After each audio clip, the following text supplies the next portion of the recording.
خیلی خوش اومدین به این ویدیو. شما رو دعوت میکنم که تا آخر این ویدیو همراه ما باشید.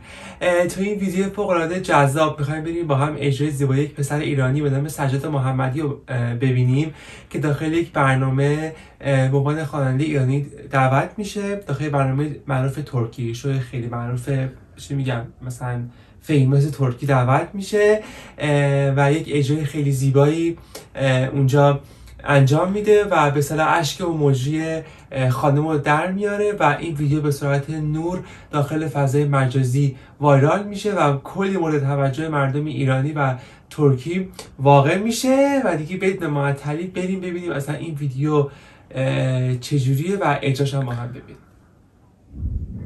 Aslında ben o şarkıya aşık oldum. Aynı zamanda o adama da o şarkıdan sonra. Ben o zaman dayanamam. Bir şey alalım orada, bir şey alalım mı? Öyle mi ya? Bağlı ya. İnsan bu kadar samimi, bu kadar içten olur mu ya?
Sırdaşım olmuş, tükenip bitti hayatım. Acılar kalpte kururmuş, bu nasıl yürektir anlamadım.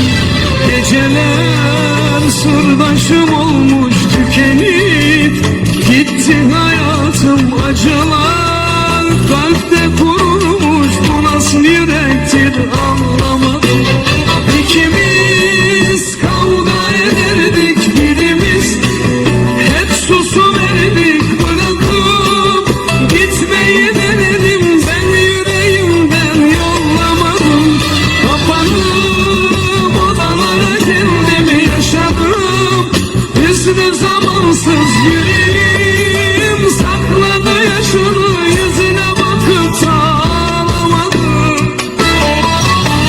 Seni de bu yüzden unutamadım. Haber gelmiyor yardım.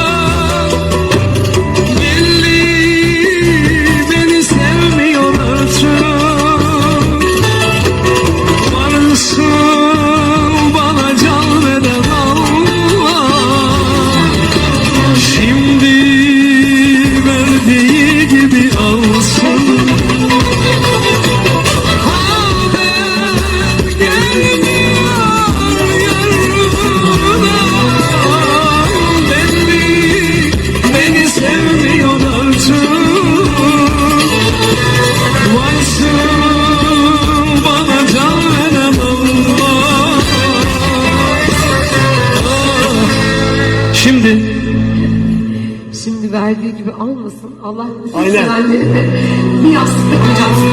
Aynen abi. امیدوارم که از ویدیو لذت برده باشید و خب سجاد محمدی هم یک خواننده اصالتا ایرانی و آذربایجانی هستند و داخل یه چند تا ویدیو قبلا من بیوگرافی ایشون رو گفتم که ایشون به خاطر صدایی که شبیه ابراهیم تاتلیس هستش مردم استانبول و مردم کلا استانبول، آنکارا، کل شهرهای ترکیه دیگه همه جز طرفداراشون هستن و خب به دلیل اینکه تراژدی معروف شد دوباره میگم بین این مرز بین ایران و آذربایجان که عروسی میشد، جشن یا هر محفلی میشد، این آقا میرفت توش میخوند و به واسطه این خوندن تو جشنهای ایرانی آذربایجانی و اینا ایشون معروف شدن و خب صداشون که شبیه صدای آقای ابراهیم تاتلیسه این معروفتشون رو دوچندان کرد و حتی لقب ابراهیم تاتلیس دوم هم بهشون دادن که دیگه همه جذاب‌تر کرده و یه افتخاری برای ما ایرانیاست دیگه. امیدوارم که ویدیو لذت برده باشین. دوباره این چنل دوم ماست، داخل دیسکریپشن براتون میذارم، اگه دوست داشتید خوشحال میشم که اونجا ما رو دنبال بکنید، لایک و کامنت و سابسکرایب اگه دوست داشتید یادتون نره و حمایت بکنید. تا ویدیو بعدی میبینمتون، تنتون سالم و لبتون خندون باشه و سفرتون پربرکت و جیبتون پرپول باشه. تا ویدیو بعدی میبینمتون، فعلا خدا.